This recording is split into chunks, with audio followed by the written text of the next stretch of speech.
Bon, merci Michel. Et, je suis désolé, mais je parle français, mais tant que Robin des Bois, je dois parler l'anglais.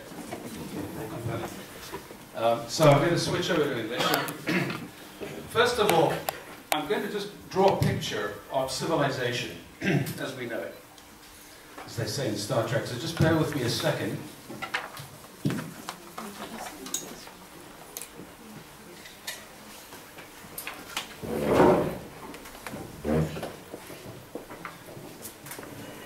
I'm told, I wasn't there. Okay, very slowly. Is it okay, Margot? Oui, les personnes qui ne comprennent pas l'anglais peuvent se mettre là, ils vont avoir une... Si vous avez un problème avec mon diction, la langue, Margot favorisée dans le coin noir. Là. Dans les chaises.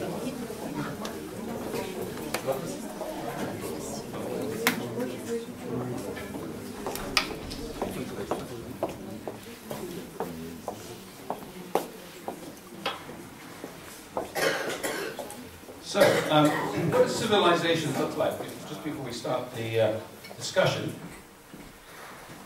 What it looks like is about 12,000 years ago, a few million Homo sapiens, not a lot of people, down here a few million, we occupied the Mediterranean Delta and other parts of Persia, the Middle East, and we started reproducing. And lo and behold, we carried on reproducing across here. And today there are do you know how many people there are on the planet today? Take a guess. 6.87 billion. We've added Europe and America in the last 8 years. 870 million people we've added to this list here today. So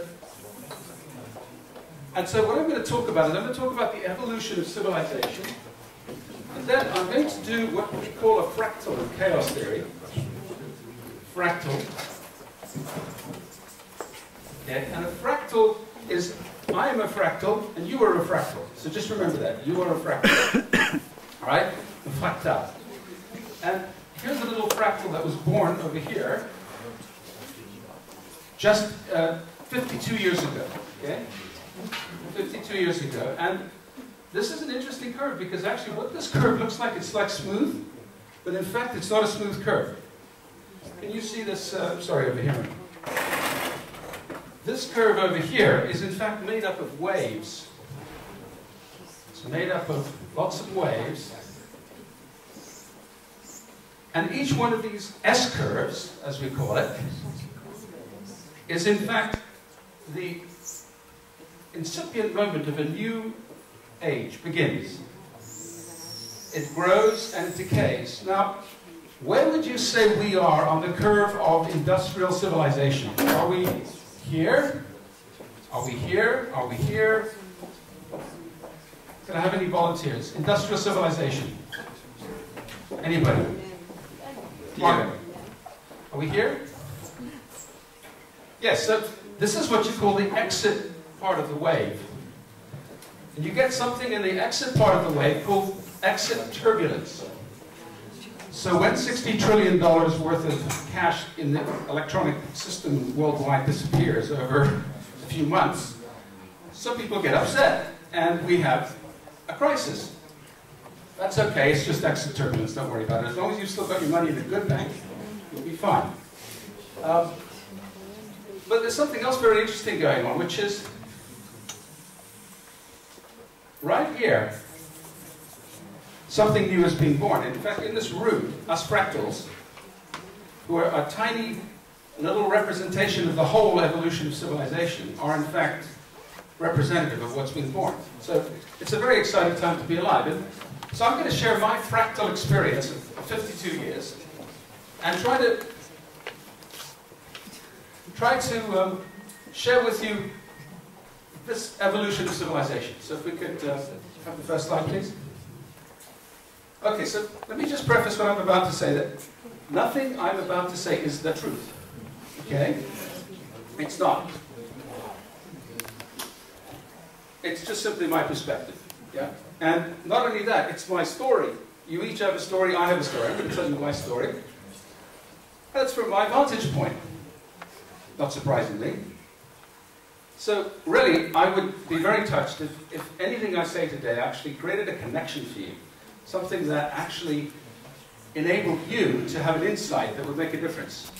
Because I think that's the gift that I've had from many teachers and mentors, is they've given me that insight that enabled me to make that difference. So first of all, let me get a show of hands. Who here is familiar with all quadrants, all levels theory? If you could just put up your hand. How many of you are familiar with any of that stuff? Okay, a few of you. So I won't assume too much on that. Spiral dynamics, anybody here heard about spiral dynamics? No, a little bit? Good, good. Okay, that's good, that's great. How about integral psychology? Anybody here know a bit about that? Fantastic. Okay, so thank you. And post-conventional leadership, integral leadership. Anybody done any? And how many people in this room are turquoise? Any takers? No, you didn't fall for the trick. Okay, good. Excellent. Right. And welcome. I see Irvin has just joined us. So, okay. How many of you felt stressed recently? Seriously stressed? Anybody here felt seriously stressed? Good. Good. You must be one of those sensitive, cultural, creative people who understand we're going through a massive transition in our civilization, right? Because if you're not seriously stressed now, you've really gone out to lunch. I mean, you have lost the plot, as they say. Okay. And another question, if we could just ask, how many of you are feeling superbly confident about the future? Okay, a few people. This guy meditates 25 hours a week, so he should be confident. Thank you, Charlotte. Fantastic. All right, good. So we're confident. I like that. We've got a bit of energy in the room now. Okay, let's go. So I'm going to start with an artist. Now, this artist is someone who's been totally misunderstood. I feel very sorry for him. But we have something we can learn about Salvador Dali. Now, the light isn't very good. Can we just put the light down so we can actually see this painting? Okay, in the 1930s, which was not a... Let's put it this way. What did they say this last few weeks? We're close to another Great Depression. When did the last Great Depression happen? After 4 years of letting all the banks fail, they literally let all the banks in the United States fail. There were about 100 left. They then, surprise, surprise, had a Great Depression. And Salvador Dali was busy in Portugal painting paintings as he did. And he called this one the Metamorphosis of Narcissus. Now I ask you, why am I using a painting called the Metamorphosis of Narcissus to illustrate this great shift? Any ideas? Narcissist? Narcissistic? Boomeritis? Has anybody heard of that? Yes. How many here were born between 1950 and 1970? Whoa. Are we baby boomers or what? Cultural creatives, baby boomers. So us baby boomers should understand this guy, because this is Narcissus. And he, one day, went down to the river, and the water was very clear and still. He looked into the river, and he saw his face for the first time. Now, it's a metaphor for us human beings becoming conscious of ourselves, probably 12,000 years ago or so. Maybe further back to Lascaux in 40,000 BC, where we painted cave paintings. But we became conscious of us being us, right? You being you. Now, the problem he had was that he found himself to be so beautiful that he couldn't stop staring into the mirror, right? And he kept on staring, and he became paralyzed, and of course he became hungry, and eventually, if Narcissus hadn't stopped looking at himself in the mirror, he would have died. Okay? So, what happened to Narcissus? Does anybody remember? So what I talked to him? What did it say? I can see the lines. So did he get up and go away eventually? Right, so the water talked to him. So if we could just flip to the next piece. Now, what Salvador Dali said happened to narcissists was in fact this. He said, you see a hand here. Does anybody see a hand? Thumb? Finger? Do you see an egg? Do you see a narcissus, a little flower coming out of the egg? Now for Dali, the egg is a symbol of creativity and potential everywhere. How many of you have been to the Teatro Museum in the Figueres? What is on the top of the building? Eggs, right? Eggs everywhere. And in the background we can see a sort of a new civilization emerging here. Something very different to this lonely world.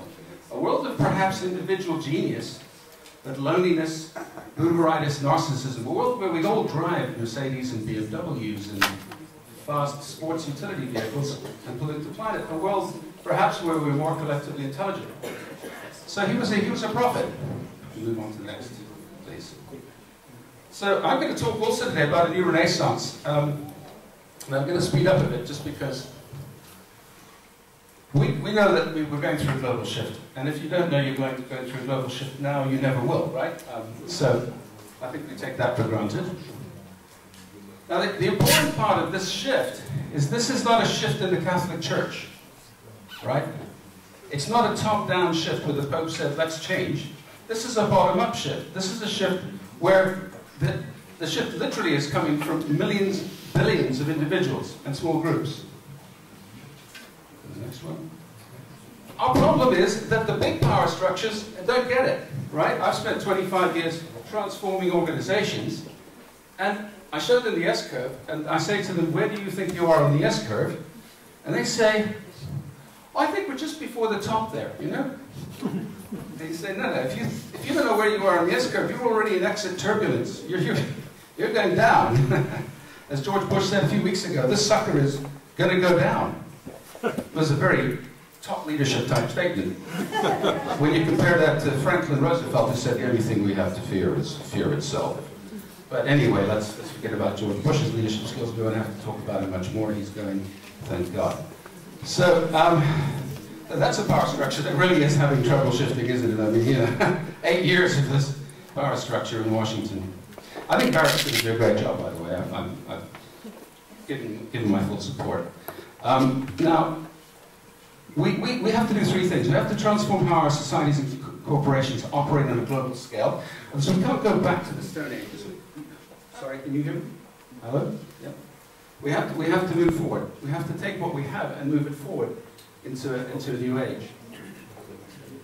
We're shifting our consciousness. The people in this room are evidence of that. We're all working on ourselves and our consciousness, and collectively on our collective consciousness. And most importantly, we have to shift our way of living. We just can't do what we're doing today with the planet. It doesn't work. So let's talk a bit about how this is going to evolve.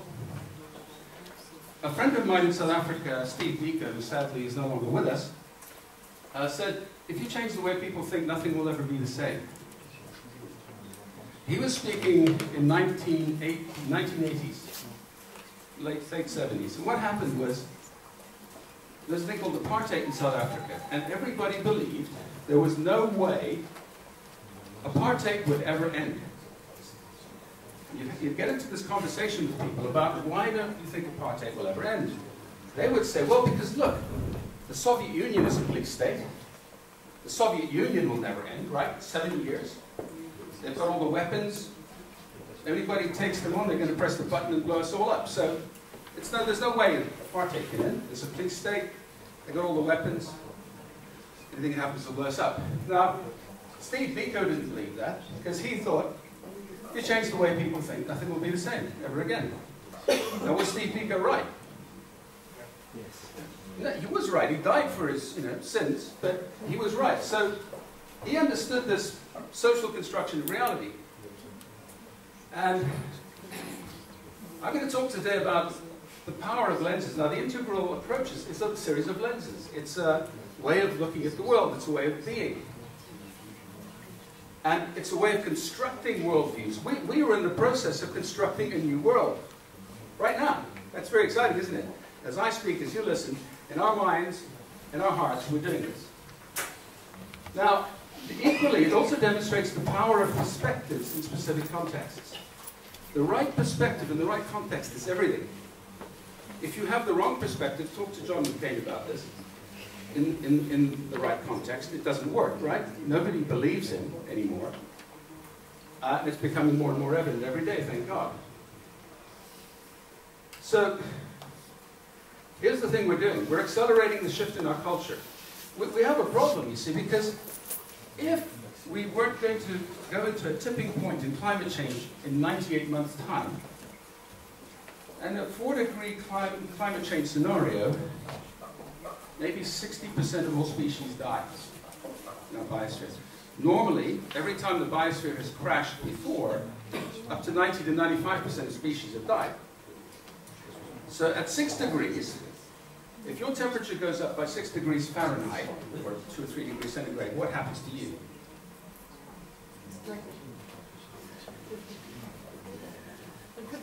You die. Yeah, you die. 6 degrees. So 6 degrees Fahrenheit for us is death. What's death for the planet? How many degrees does it take to kill a planet? 6 degrees centigrade.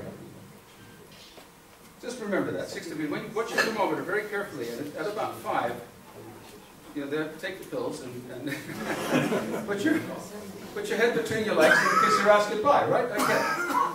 Sorry. Let's move on.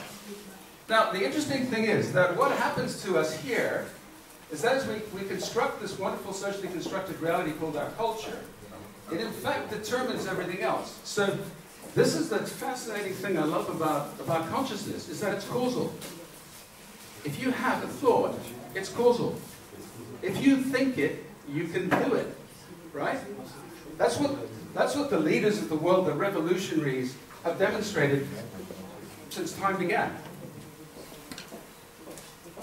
Now, the problem we have here is that just like Louis XIV,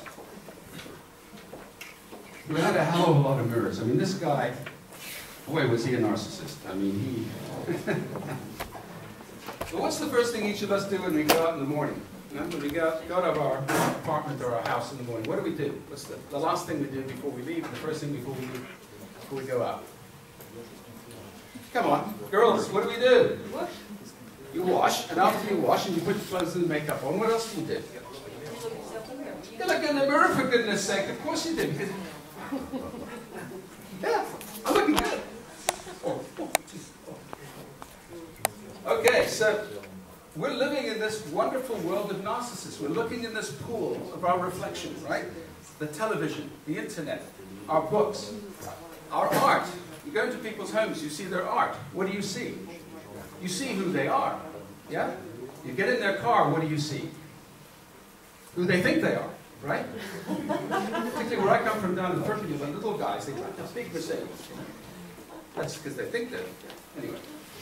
So we're continually looking at our mirror, right? The problem is, it's a rear view mirror. Yeah, a rear view, the one that's looking backward. The historical record, the fossil record, doesn't tell us what the future looks like. So how do we escape this hall of mirrors? Which is in fact an illusion, right? When you look in the mirror, it's not you, right? Who is it? So let's look at how we select some right lenses. If we're going to recreate our world culture, how do we do this effectively? Let's not be wimps. Let's not be, you know, ineffective. Do we need a microscope? Is reality, is the future down there in the brains and the strings and the quarks? Will the Large Hadron Collider at CERN finally reveal to us the ultimate nature of reality, Patrick? Patrick doesn't think so. Does anybody else think when we finally find the Higgs boson that, aha, we will know what reality really is? Fat chance. So, okay, maybe it's not down the hole, down the rabbit hole. Is it around us? Can we look around us and see the future? Probably got more of a chance looking around us. But the lenses I like best are down here. We can laugh a lot. We can open up. We can actually You know that laughing, in fact, increases blood flow to your brain. Have any of you discovered that recently? If you take it seriously and the world is really heavy and it's hard, are you likely to have a great new idea? No. Why not? Yeah, you're kind of, you know, you're like narcissists, you're stuck. You're paralyzed. But what happens when you open up and laugh? Your brain actually lights up. So we want lots of people who have a sense of humor in our new civilization. It's fun. Life is actually meant to be fun. Now, down here, we have no problem with this. Our pre-personal consciousness. What do children do every day? They're outside now. How many times does a child laugh every day? Any guess? Just take a guess. 30. 30. Brian says 30. Any ups on 30? 200. You know, a child laughs 100 times a day. Who are the fastest learners in our society? Children. So maybe there's a connection. How many times a day does an adult laugh? 10 times. Right. And I give the signal, everybody laugh. Okay. It doesn't work, does it? I mean, we don't. So, what I'm going to do is I'm going to use 3 lenses to describe my life as a fractal of the evolution of human civilization. Lens number 1 is our good old friend, the integral model of development. And we could use, there are 400 different models. The one I kind of like is the colors. I like colors, bright colors. It's a spiral model. Now, it's no more right or wrong than any other model, to be frank. It's a model, yeah? It's a lens, it's not reality.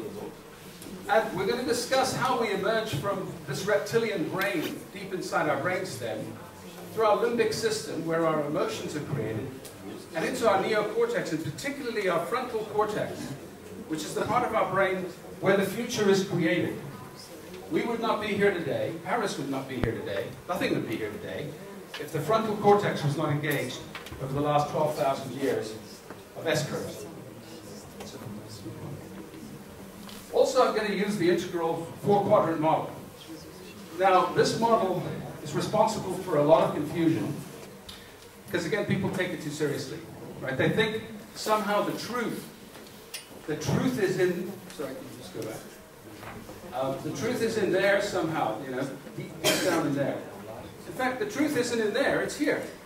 It's there, it's over here. So the use of this model is very simple. It's to discover who I am, what I do,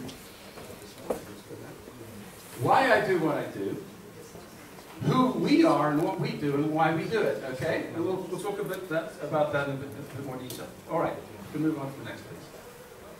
Now, some people tell us that there's this fantastic field of energy all around us where reality emerges from. And bingo, there you are, right? There's each one of us. There's the fractals of evolution. Now, there's 2 ways you can think about the integral approach and the integral lenses. The first way is to look in the mirror, yeah? But instead of just going, how do I look today? What you do is you actually think about it. What do you actually see when you look in the mirror? I want to ask Eric, what do you think, Sarah? What do you see when you look in the mirror? He sees his face, folks. And beyond that, is there anything else? All the potential. So Eric can see his potential. Now let's look at another mirror. When you're a futurist, like Thierry Gaudin or Michel, you look at the world and you say, what is the world telling us? Irving Laszlo has been looking at the world for many years. He's been writing about what the world's telling him. So, to put that another way,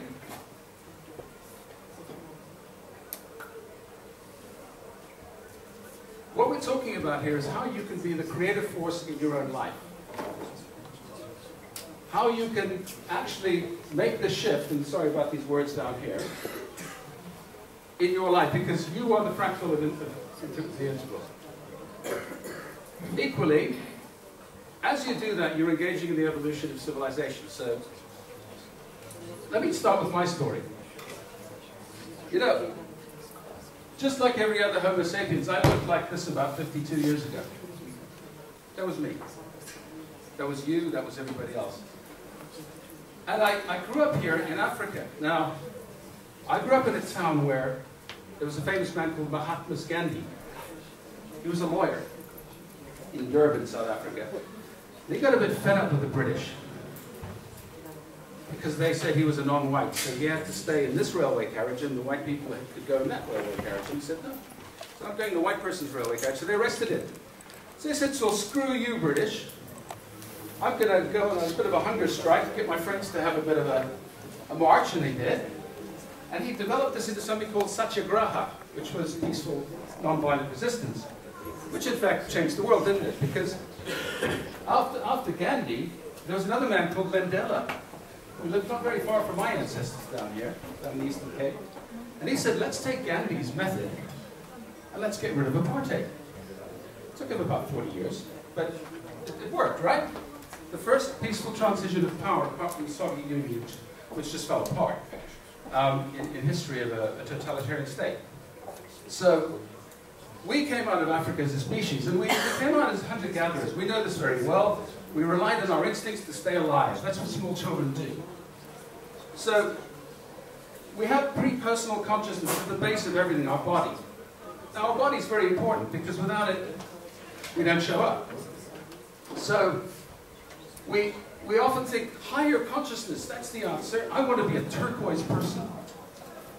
Actually, you want to be an integral person, an integrated person. Everything is important, right? So let's move on. These are my parents, folks. That's me. Now, I was lucky. I had a happy family. Well, sort of. They argued from time to time, which is annoying. I couldn't understand why anybody would have to argue about anything when I was a kid. Like, life was fine. It was perfect. And we were all in this wonderful place of the family, the tribe, the shamans, the spirits in our indigenous and aboriginal cultures. And again, a very important place, because this is where the imagination happens. Yeah? This is where the possibilities begin in life. And in our civilization, we have to imagine. Because without imagination, we can't become who we are. We can't even have an identity. Eric couldn't imagine that he has any potential without an imagination, right? Because his potential right now doesn't exist. So, at a certain point, we decide we're going to be who we are, right? We're going to aspire to being somebody. Now, a lot of little boys want to be strong. Why do they want to be strong? What happens with the little boys in school grounds and stuff? They get bullied, right? So they learn to fight, they learn to box. And a lot of little boys want to be astronauts. Sadly, I haven't been to the moon yet, but I'm working on it. So, and in our civilization, being number one has a tremendous amount of importance to it, doesn't it? It's a very competitive world we live in. Even if we understand that it's not working too well. And we grow into what we might call the blue phase of conventional society. Now, being a good civilian, being a good citizen, is absolutely critical in our world. In France, it's everything in your education system, as I understand it. French children are the best behaved in the world. They're very good at this. Unfortunately, then they grow up and they become fonctionnaires, and they forget, how to be creative. And we see this all around us. Our problem is, these good guys, we need these at a planetary level. Right now, the planet's struggle is to stop being a teenager, a bad teenager, and move to being a good guy. Global governance and global governance systems are what we need as the next step in our civilization. Without that, there's no security. Without security, there's no evolution. We just go backwards, like Zimbabwe. Okay, so if we can move on. I went through this at 16. I was a junior mayor. Life was good. I was at the top of my little hierarchy at that point. And we kept our little town clean, green, and serene.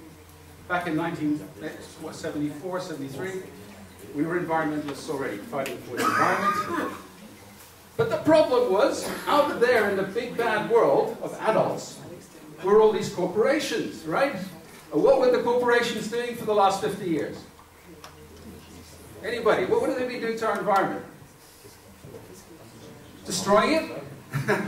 Yeah, quite comprehensive. How many coral reefs are left? 2/3 of coral reefs are left, 1/3 are dead. How many species have become extinct in the last century? 1/4 of all species, 1/4 of all species are dead. They're never going to be here again. So we can get very angry at these guys, right? But actually, they have to be part of the solution. They have to be.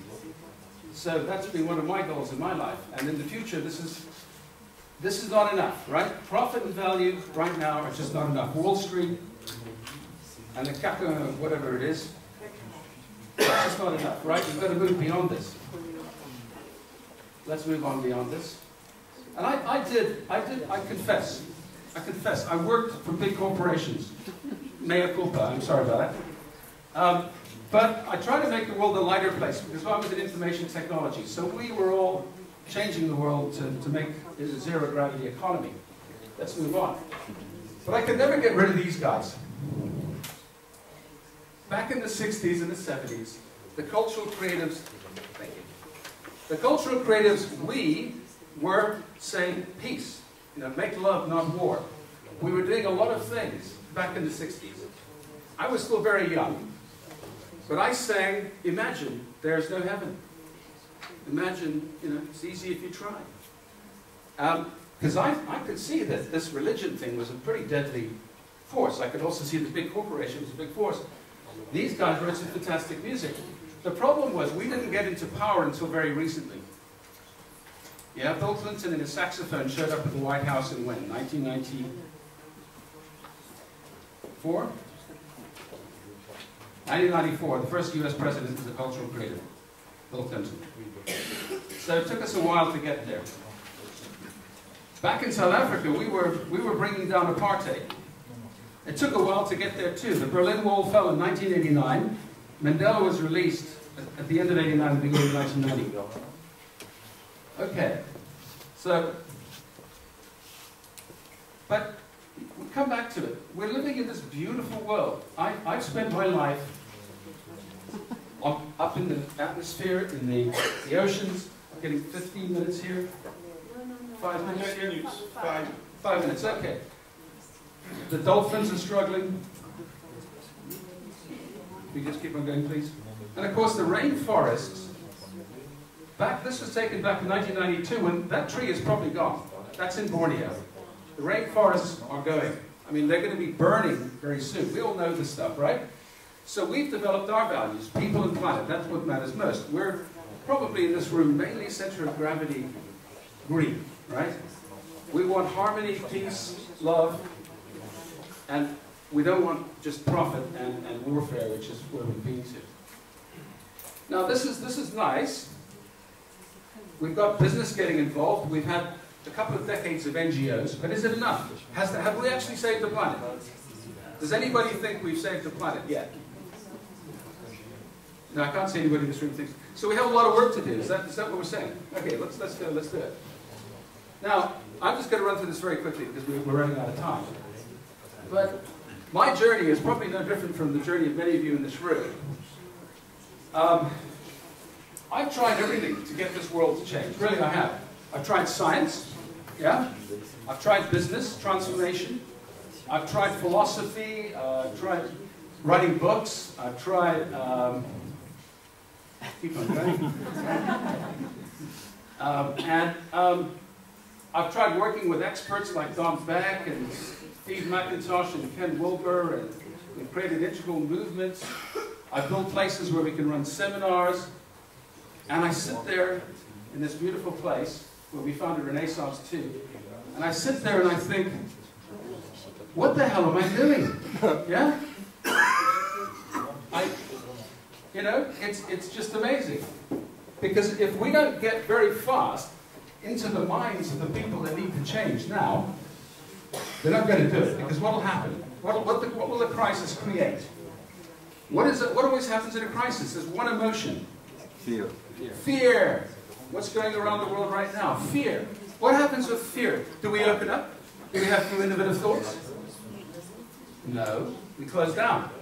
So we're in closed down mode at the moment, and so it takes even more courage right now. This is when you have to push the hardest. That's what we did with apartheid.